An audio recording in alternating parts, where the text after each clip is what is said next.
Queria começar lendo um texto, talvez você nunca leu ele na Bíblia, está lá em João 3,16. Eu digo que você nunca leu porque talvez você saiba ele de cor, né? Tem muita gente que nunca leu mesmo, porque sempre recitou ele de cor. João 3,16 diz assim: porque Deus amou tanto o mundo que deu o seu Filho unigênito, para que todo aquele que nele crê não pereça, mas tenha a vida eterna. Essa promessa de Deus é uma promessa para a nossa vida. E essa promessa não foi só naquele tempo, ela segue viva e ela segue valendo para os dias de hoje. E como eu falei, eu queria falar sobre oportunidade, eu vejo isso como uma oportunidade. Eu moro aqui nos Estados Unidos há 22 anos já, nem parece que faz tanto tempo, mas no dia 29 de junho de 1999 eu cheguei aqui. É uma data que eu sei que muita gente chegou, parece que não esquece como eu cheguei assim, uma coisa muito marcante para mim. E desde então eu tenho vivido aqui, amo viver nesse país, é um prazer que eu tenho, eu agradeço a Deus todos os dias de ter tido essa oportunidade de vir para cá. E durante todos esses anos, 22 anos aqui, eu vi várias oportunidades que apareceram para mim, boas e ruins, umas que você já detecta de cara que não é uma oportunidade boa, outras que você fica meio assim. Eu já vi desde comprar cartão de crédito, teve gente que ofereceu cartão de crédito para mim. Falei, como é que funciona isso? Você paga 10% do valor do cartão, ele te vê no cartão de $10 mil, você paga 1.000 e gasta aqueles 10 mil rapidinho, no mesmo dia, eles instruíam você como usar. E eu falei, isso não serve, né? Isso não é bom. Mas é uma oportunidade. Eu já vi oportunidade depois, quando eu estava aqui, de ganhar dinheiro com avestruz. Tem muita gente que ganha dinheiro com avestruz. Eu já vi oportunidade de gente para ganhar dinheiro com café orgânico. Eu já vi oportunidade com produtos de beleza. Eu conheci uma senhora, ela vendia Mary Kay, vou fazer propaganda da Mary Kay de graça aqui. E eu lembro uma vez, a gente estava no culto, eu achei isso muito engraçado, que até hoje eu não esqueço. A gente estava no culto, e o pastor pregando e tal, ela puxou da bolsinha dela umas pastilhazinhas, balinhas, essas de menta, né? Aí passou, aí cutucou a irmã do lado assim, quer? Ela, gostoso. Ela pegou a pastilhazinha, Mary Kay.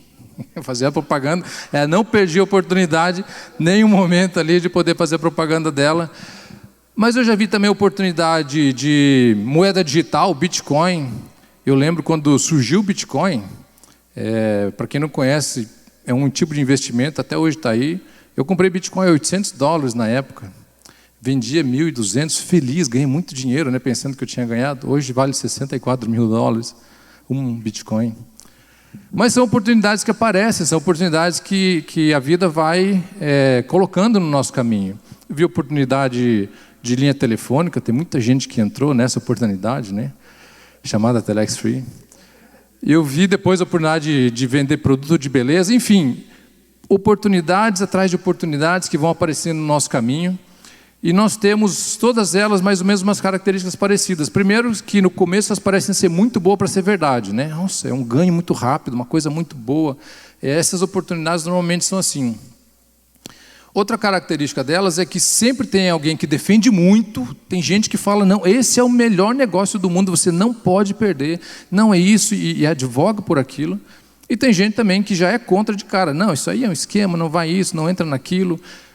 Mas no final das contas, existe uma coisa que vai fazer você tomar a decisão, que é o teu livre-arbítrio.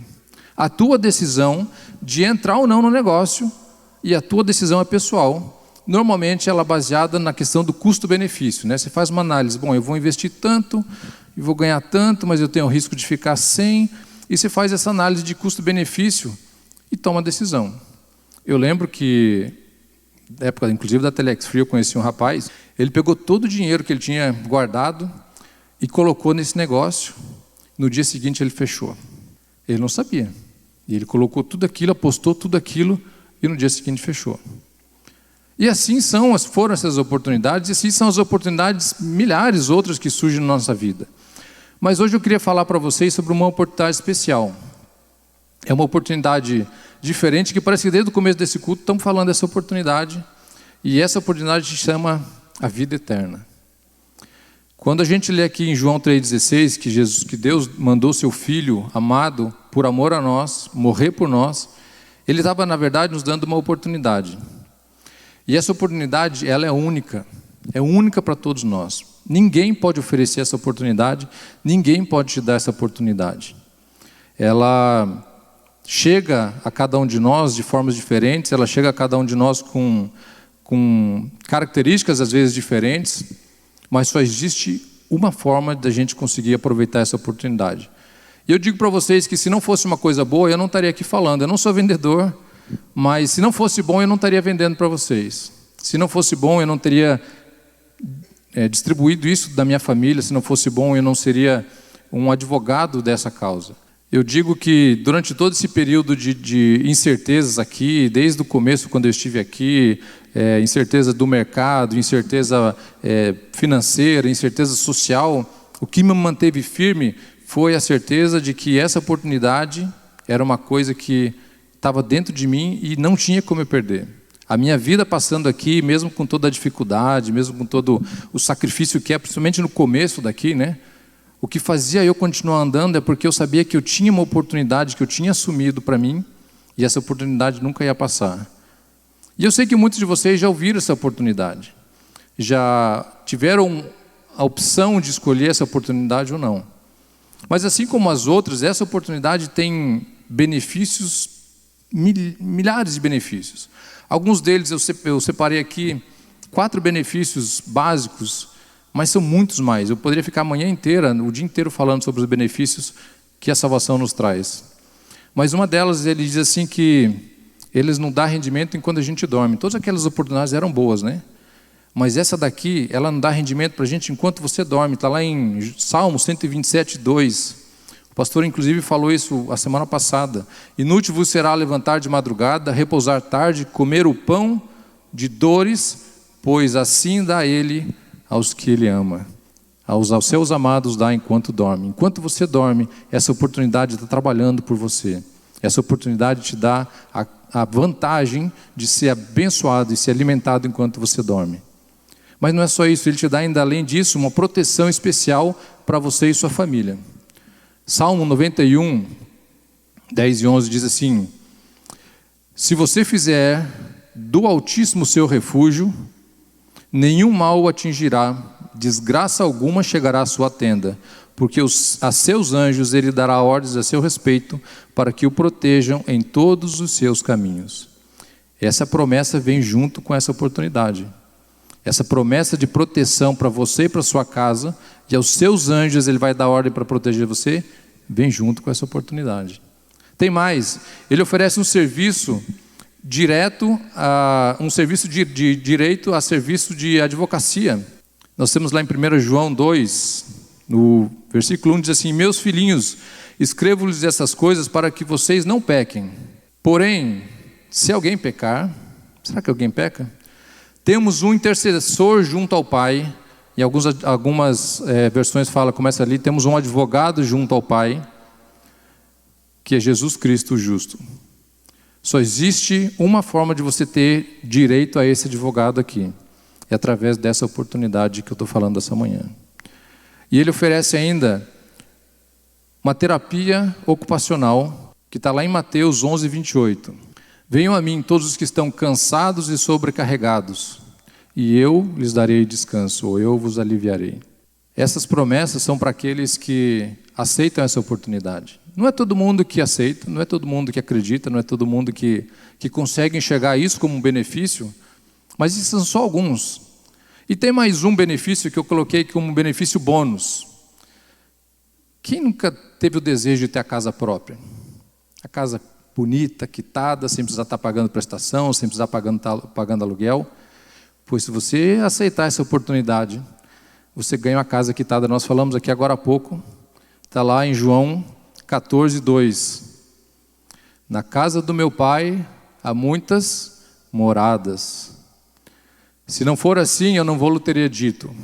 Vou preparar-vos lugar. Essa morada é para você, para mim, para qualquer um que aceitar essa oportunidade. Só existe uma forma de você chegar lá e tomar posse dessa morada, aceitando essa oportunidade. Não existe outra forma de chegar nela. Agora, qual que é o preço, né? Todas as outras oportunidades que eu falei, todas elas tinham preço. Você tinha que pagar Sempre você pagava adiantado para depois ter um benefício. Antes de eu falar do preço, eu queria colocar para vocês que muito mais do que o valor que isso tem, muito mais do que a monetarização que você possa dar nisso daqui, ela tem um valor espiritual muito grande para a nossa vida. E é esse valor que eu quero que você preste atenção nessa manhã, porque é dentro desse valor que eu gostaria de mostrar para vocês que essa oportunidade, ela sobressai qualquer uma outra, e por isso que eu digo que ela é uma oportunidade única, porque não existe como você alcançar ela sem poder ver esse benefício que é do valor que transcende o monetário. Jesus não se sacrificou à toa, Deus não mandou Jesus aqui para morrer por nós se ela não tivesse realmente um valor, um impacto muito grande na nossa vida. O que eu preciso fazer então? Não tem um preço, mas tem algumas coisas que você deve fazer. Uma delas é ler o manual que vem junto quando você aceita essa propriedade. Qual que é esse manual? É a Bíblia. Você lê esse manual, você segue esse manual e você aplica esse manual. A Bíblia é um manual que mostra como nós devemos nos portar na presença de Deus, na presença das pessoas. Afinal de contas, Jesus resumiu os 10 mandamentos em 2. Amar a Deus sobre todas as coisas e o nosso próprio como a nós mesmos, não é isso? Onde que está isso? Está nesse manual que Jesus nos deixou. A outra coisa que você tem que fazer com essa oportunidade é colocar alguém na tua rede. Essa coisa de rede ficou muito comum, né? Você põe um na tua rede e outro. A oportunidade da salvação, Jesus falou a mesma coisa. Põe alguém na tua rede depois de você e ensina essa pessoa por alguém na rede também depois dele.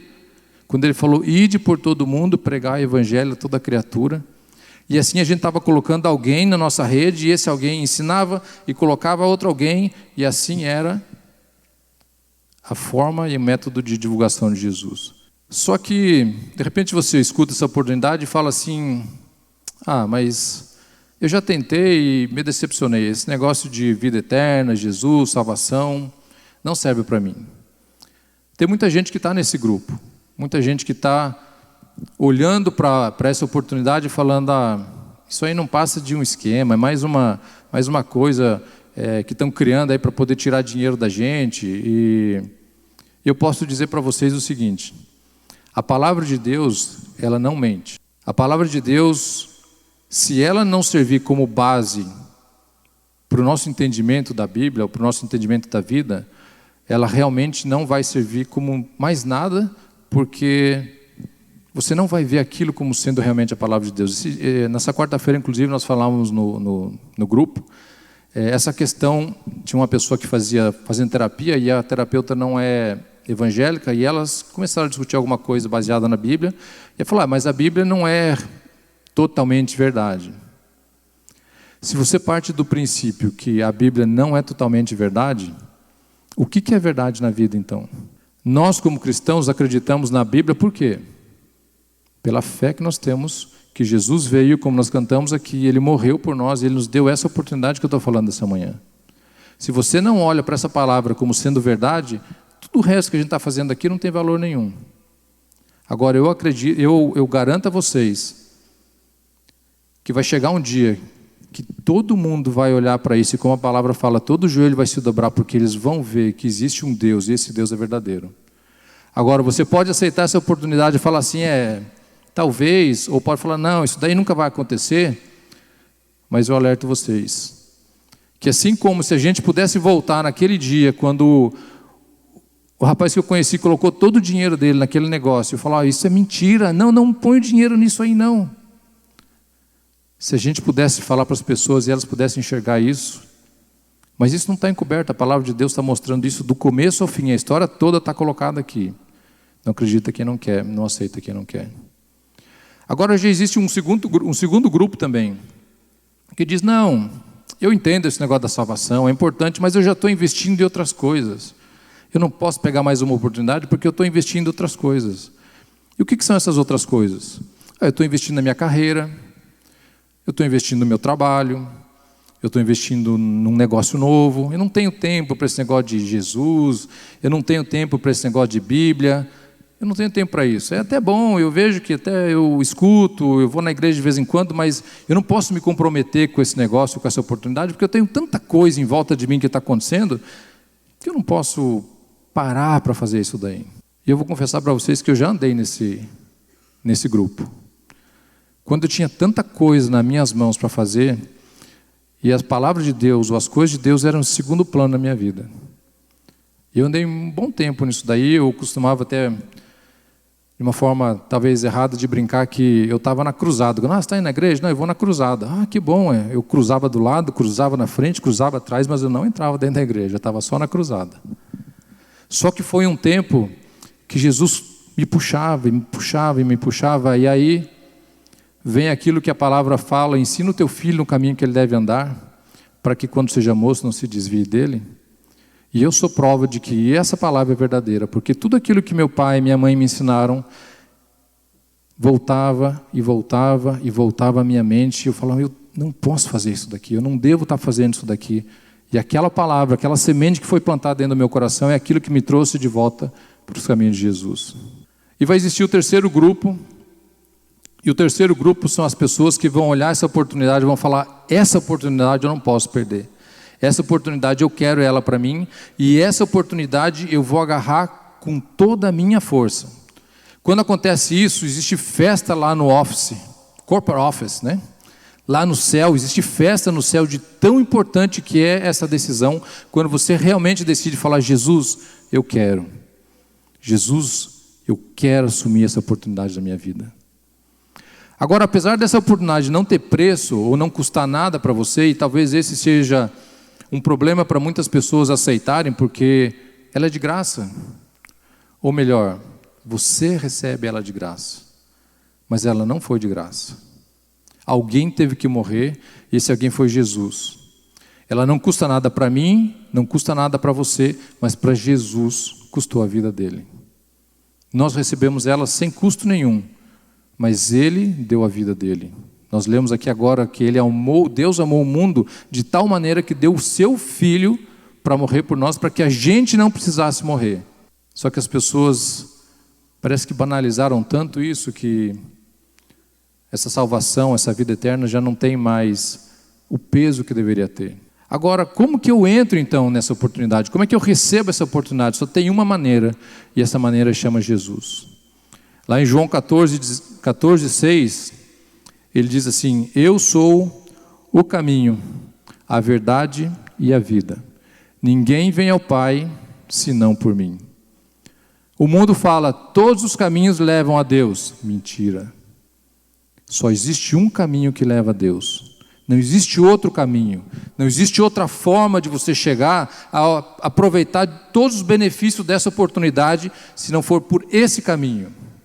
Ah, mas eu já estou cansado de ouvir isso. Então está faltando alguma coisa. Em João 3:5-6, Nicodemos tem uma conversa com Jesus, e Nicodemos, na época, era um dos líderes dos fariseus, ou seja, aquele que conhecia a lei, aquele que cuidava da igreja. E chega a falar com Jesus e fala assim: mestre, como é que é esse negócio? Eu sei que você conhece e é um rabi, ou seja, é um mestre da lei. Como é que eu consigo essa salvação? Como é que eu consigo receber o reino de Deus? E Jesus responde: na verdade te digo que aquele que não nascer da água e do Espírito não pode entrar no reino de Deus. O que é nascido da carne é carne, e o que é nascido do Espírito é Espírito. Não existe uma outra forma de você chegar nesse reino, não existe outra forma de você aproveitar essa oportunidade se você não nascer do Espírito. Todos que nascem uma vez, morrem duas. E todos que nascem duas, morrem uma só. Estranho, né? Mas é verdade. Se você nasceu uma vez, você nasceu da carne. Todo mundo nasceu uma vez, todo mundo nasceu da carne. E você vai morrer quando você morrer na vida aqui, e você vai morrer a morte eterna depois que Jesus voltar. Você nasceu uma vez, vai morrer duas. Agora, se você nasceu duas vezes, você nasceu da carne, e depois você nasceu do Espírito, você pode passar pela morte natural, mas você vai ter um corpo glorificado, você não vai morrer mais, você vai viver eternamente com Jesus. Essa promessa de viver eternamente com Jesus é que é o centro dessa oportunidade que as pessoas não conseguem enxergar, porque parece ser uma coisa tão longe, tão distante. Assim como Nicodemos não entendia, como que eu vou nascer de novo, eu vou ter que voltar para o ventre da minha mãe? Era uma coisa física, uma coisa material que ele estava olhando. Jesus estava falando de uma coisa espiritual.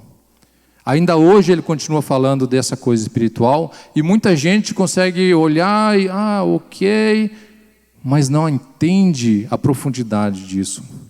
Então, como que eu tenho essa natureza trocada? Como é que eu tiro a natureza do pecado de dentro de mim e vem essa nova natureza dentro de mim? Através de uma coisa chamada arrependimento.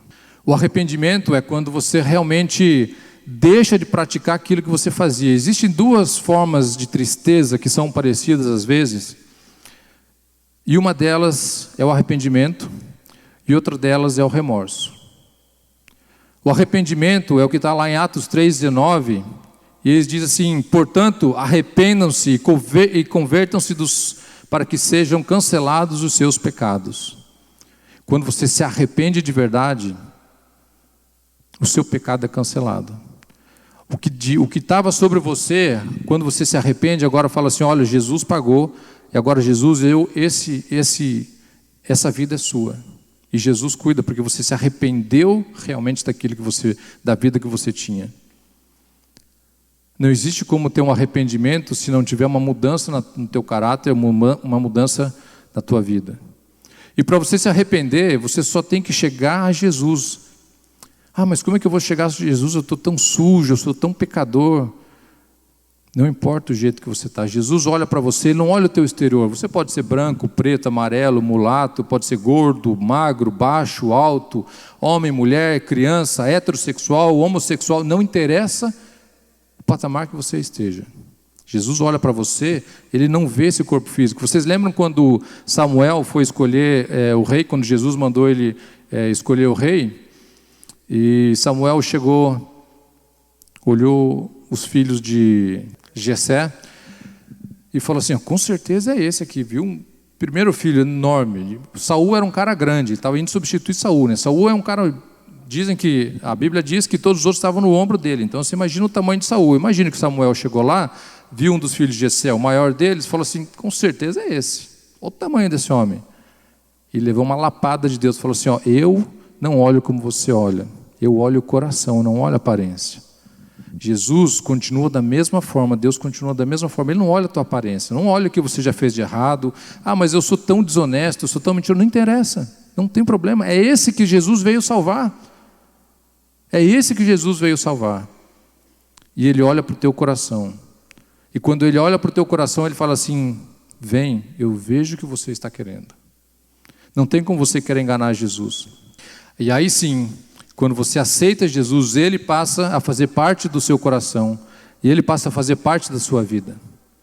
E aí, como diz lá em Gálatas 2:20, quando Paulo fala aos Gálatas, ele fala assim: fui crucificado com Cristo, já não sou eu quem vive, mas Cristo vive em mim.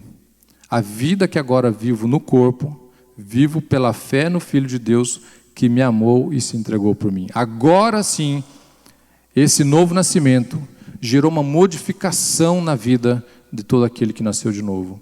Agora, quem nasceu de novo tem uma natureza diferente, que não vive mais a vida dele, mas vive a vida de Cristo. Essa transformação coloca o DNA de Cristo dentro de nós, nós passamos a viver com esse DNA na nossa vida. E agora nós temos uma vida diferente, porque eu fui transformado. E esse arrependimento é algo vertical, entre eu e Deus. O meu arrependimento, algo que move o coração de Deus. Mas eu falei do remorso também. O remorso é uma tristeza que, quando você pratica alguma coisa, aquilo tem uma consequência ruim, você se sente muito mal. Você se sente muito triste, você se sente muito magoado com aquilo.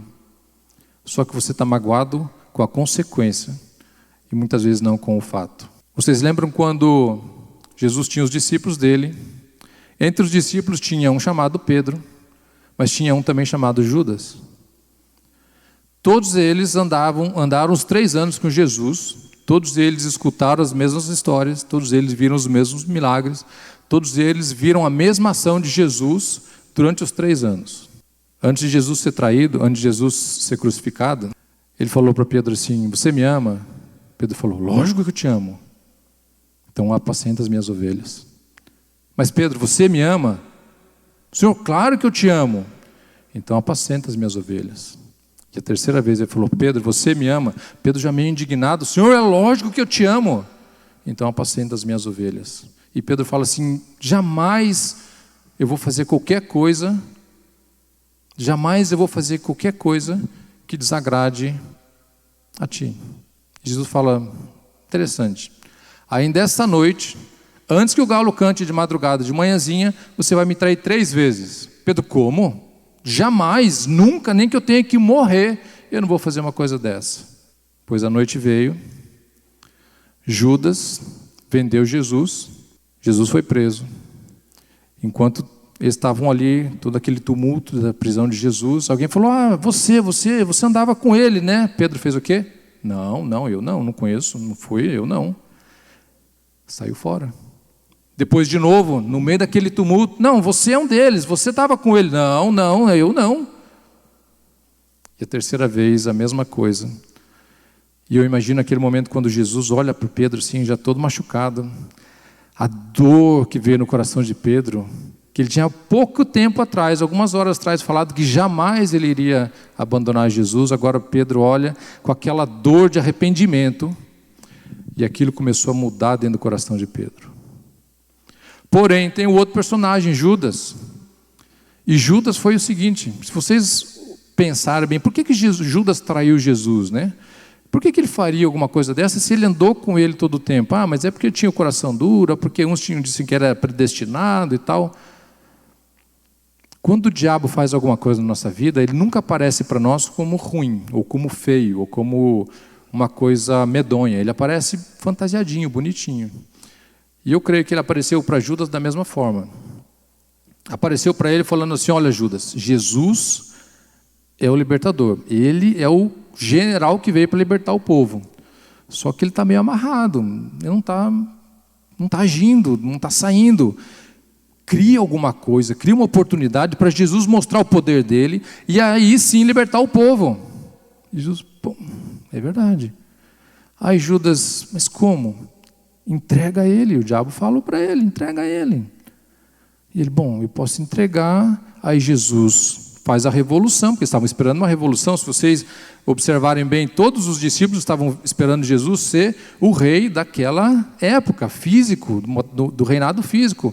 Aí Judas fala assim: então eu incito, faz a revolução, ele mostra o poder dele, quem vai sair bem na fita sou eu, porque fui eu que comecei o motim para poder sair Jesus de dentro da casca. Só que ele não entendia que o reino que Jesus estava falando era um reino espiritual. E aí quando Judas vê Jesus sendo preso, indo ser entregue como ovelha muda, como diz na Bíblia, no matadouro, Judas olha para Jesus e tem o quê? Remorso. Enquanto o arrependimento de Pedro deu para ele vida, o remorso de Judas fez o que com ele? A morte.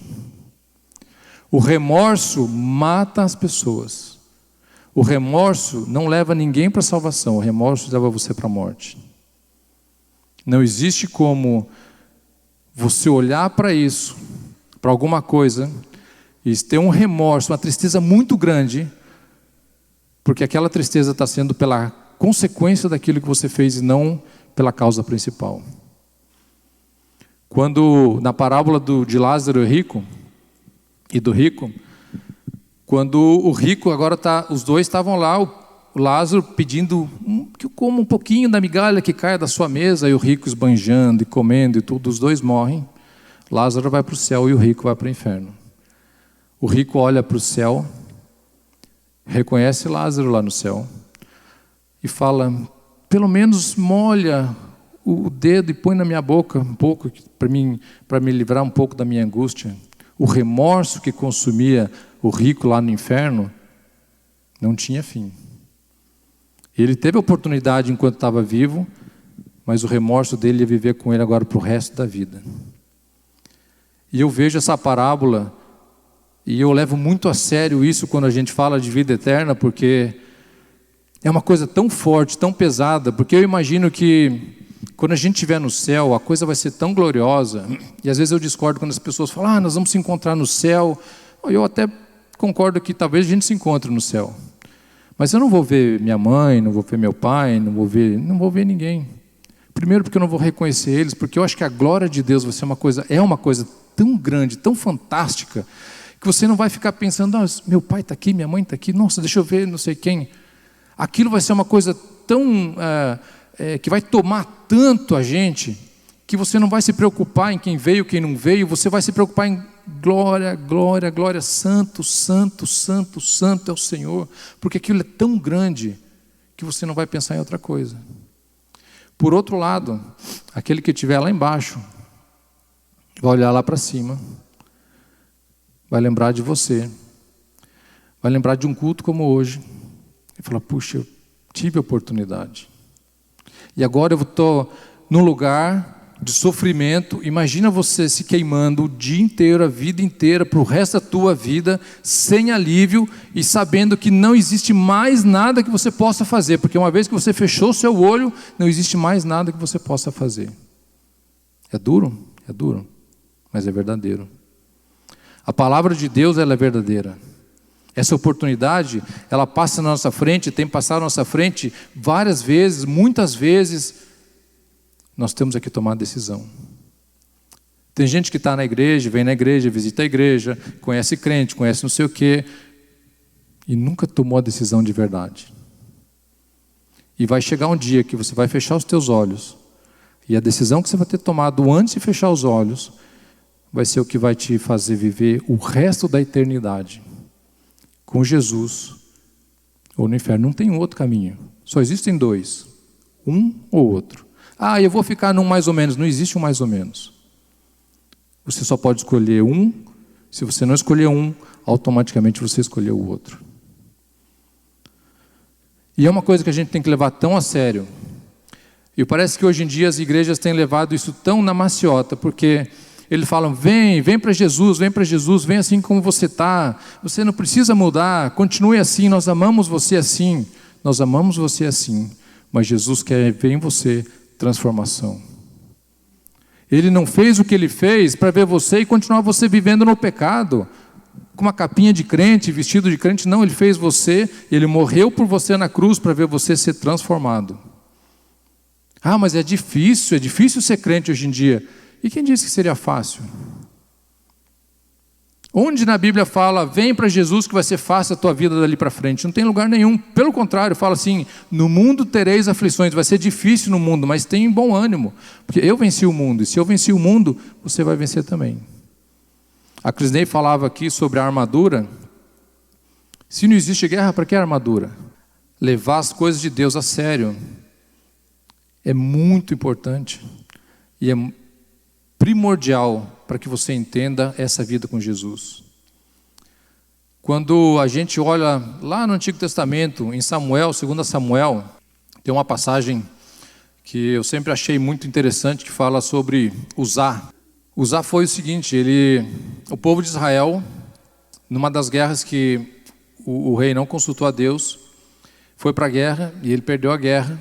E quando ele perdeu a guerra, os filisteus roubaram a Arca da Aliança. A Arca da Aliança era um baú que Deus deu instrução como seria construído. E aquele baú representava a presença de Deus no meio do povo. E agora os filisteus roubam a arca e levam para eles.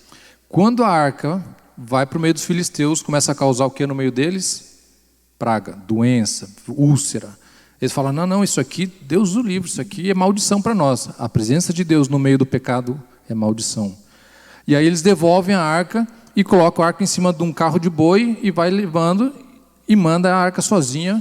E o povo vê aquilo ali, a arca vindo, eles vão lá recepcionar a arca. E agora Davi quer levar a arca de volta para Jerusalém. E a arca está indo naquele carro de boi. De repente o boi tropeça e Uzá faz o quê? Vai segurar a arca para ela não cair. O que aconteceu com Uzá? Morreu, foi fulminado. Eu olhava aquilo ali e falava, mas coitado desse homem. Ele foi fazer uma coisa boa, ele foi segurar a arca, por que ele morreu? Aí eu aprendo uma coisa: não existe boa intenção que te leve para o céu se você não estiver fazendo a vontade de Deus. Deus falou o seguinte quando Ele mandou fazer a arca: vocês vão fazer a arca de madeira de acácia, revestida de ouro, com 2 argolas de cada lado, uma aqui, outra aqui. Vão fazer uma vara que vai passar por essas argolas e a arca vai ser carregada no ombro. Ninguém toca na arca. Foi a promessa, a decisão de Deus. Ninguém toca na arca. Existia um grupo que podia mexer com ela, que era o que ia carregar, mas eles não podiam nem olhar dentro. Existia outro grupo que cuidava da tenda. Deus tinha dado uma ordem expressa: ninguém toca nela. E Uzá fez o quê? Na boa intenção, foi segurar, mas Deus fala o quê? É melhor obedecer do que sacrificar. Não existe boa intenção que leve para o céu. Não existe boa intenção que faça você melhor na presença de Deus. Fala: Deus, eu fiz isso na melhor da intenção. Não interessa a melhor intenção que você tinha. Você obedeceu? Não. Então, não interessa a tua boa intenção. Um tempo atrás, uns anos atrás, tinha no Brasil o diretor do Timão, também conhecido como Corinthians, chamava Vicente Mateus. E ele era muito conhecido pelas frases que ele falava. E o Vicente Mateus uma vez falou uma frase assim, falando do Sócrates, que o Sócrates era inegociável, invendável e imprestável. Na verdade, ele queria dizer inimprestável, né? E eu queria emprestar essa frase do Vicente Mateus e dizer que a salvação é inegociável, a salvação é invendável e é inimprestável. E eu ainda adicionaria aqui que a salvação é intransferível. Inegociável porque não há nada que você possa fazer que vai fazer você merecedor da salvação.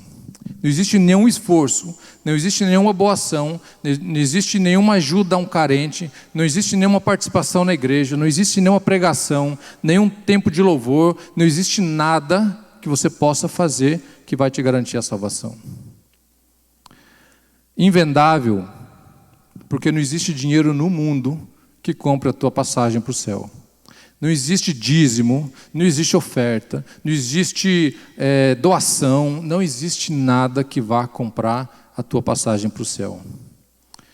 Inimprestável, ou seja, que não se pode emprestar, porque ela é única. Vocês lembram da passagem das noivas, das virgens, das 10 virgens? 5 estavam preparadas e 5 não. Quando as 5 que não estavam preparadas falou: acabou o óleo o azeite do nosso botija, empresta para a gente aqui. O que elas falaram? Não, vai lá buscar, quem sabe ainda dá tempo. A salvação, ela não é emprestável. Não adianta eu ter e falar assim: ó, minha filha, meu filho, meu amor, aqui, ó, tá aqui, pega um pouquinho da minha salvação. Não, ela é só sua. Você pode ter boa intenção de compartilhar ela com alguém, mas ela só vai levar você para o céu. E ela é intransferível pelo mesmo motivo. Ela é sua e vai ser sua e não vai ser mais de ninguém. E aí vem a importância da gente poder ensinar os nossos filhos no caminho que ele deve andar, porque por mais que eu seja salvo, por mais que eu consiga passar isso para minha esposa, por mais que eu consiga explicar isso para meus filhos, se eles não se decidirem, eles vão ficar. Infelizmente é assim. É um ticket que eu não posso transferir para eles. Não existe um pacote familiar da salvação. Não, eu me converti, eu me arrependi, agora está todo mundo na minha casa dentro do mesmo pacote. Não está. Se a sua esposa, se o seu esposo, se o seu filho, se a sua filha, se cada um deles não comprar esse ticket, eles não vão entrar lá com você. Se você não comprar esse ticket e falar: minha esposa ora demais, ela ora muito, eu estou tranquilo porque ela está o dia inteiro orando, todo o tempo orando, está orando por mim. Não adianta, que você não vai agarrar na saia dela para ir junto. Ela vai e você vai ficar. Aí você vai ver com remorso. Por que aqueles dias que ela levantava de madrugada para orar, e eu falava: que coisa, vai levantar nessa hora para orar? Aí você vai olhar ela lá: santo, santo, santo é o Senhor, enquanto está lá no inferno queimando para o resto da eternidade, sem a chance de arrependimento. Não existe como, é uma realidade assustadora, mas não existe como ser diferente. João Batista, quando anunciava a vinda de Jesus, lá em Mateus 3, ele falava assim: quando viu que muitos fariseus e saduceus vinham para onde ele estava batizando, disse-lhes: raça de víboras, quem deu a vocês a ideia de fugir da ira que se aproxima? Deem fruto e mostrem o arrependimento. Não pensem que vocês podem dizer a si mesmos: Abraão é nosso pai, pois eu digo que dessas pedras Deus pode fazer surgir filhos a Abraão. O machado já está posto à raiz das árvores, e toda árvore que não der bom fruto será cortada e lançada ao fogo. Essa é a verdade de Jesus e da salvação. Talvez você já tenha tido a oportunidade, já tenha ouvido falar sobre a salvação, mas nunca prestou atenção ou nunca parou para pensar o quão sério são as coisas de Deus e quão sério é a gente viver na presença de Deus. Viver brincando de ser crente, viver brincando de vir na igreja, pode parecer legal, ok, mas Jesus não está preocupado com isso. Jesus está preocupado com o teu coração, aquilo que está dentro de você, é isso que Ele quer. Porque no dia que você fechar os olhos, eu falei que tem duas formas da gente ver Jesus, chegar a Jesus, né? Uma é quando a gente morre ou quando Ele vem. A gente não sabe nenhuma das duas quando ela vai acontecer, mas vão acontecer. As duas, uma vai acontecer. Se você for ficar esperando para o último momento, talvez você não tenha essa mesma chance. Talvez você não tenha essa oportunidade. Então, a pergunta que eu faço para você essa manhã: o que você tem feito com essa oportunidade quando ela bate na sua porta? O que você tem falado para Jesus quando Ele te dá a oportunidade de falar: meu filho, eu morri por você. Aí você: mas Jesus, eu estou com tanta coisa fazendo aqui. Ele fala: Jesus, meu filho, a oportunidade está aberta para você. Ah, mas Jesus, a vida aqui está tão boa, para que eu tenho que ir agora? Porque se eu aceitar essa oportunidade, eu vou ter que largar a mão de tanta coisa, eu vou ter que deixar de lado tanta coisa que eu faço que é tão bom. Meu filho, essa é a oportunidade. Hoje é o dia da oportunidade. Ou você se arrepende hoje, ou vive com remorso para o resto da eternidade. E se você já aceitou essa oportunidade, amém por isso. Agora, quão sério você tem levado esse compromisso com Deus? Quão sério você tem levado esse compromisso de realmente fazer a vontade dEle e saber que com as coisas de Deus não se brinca? E eu não posso terminar esse culto sem te dar a oportunidade de poder se colocar na presença de Deus, porque essa oportunidade está batendo na tua porta hoje. Você já pode ter aceitado, você talvez nunca viu essa oportunidade, talvez você achou que aceitou, uma vez você levantou a mão: eu achei que eu aceitei a Jesus. Ele espera arrependimento, Ele espera transformação na tua vida.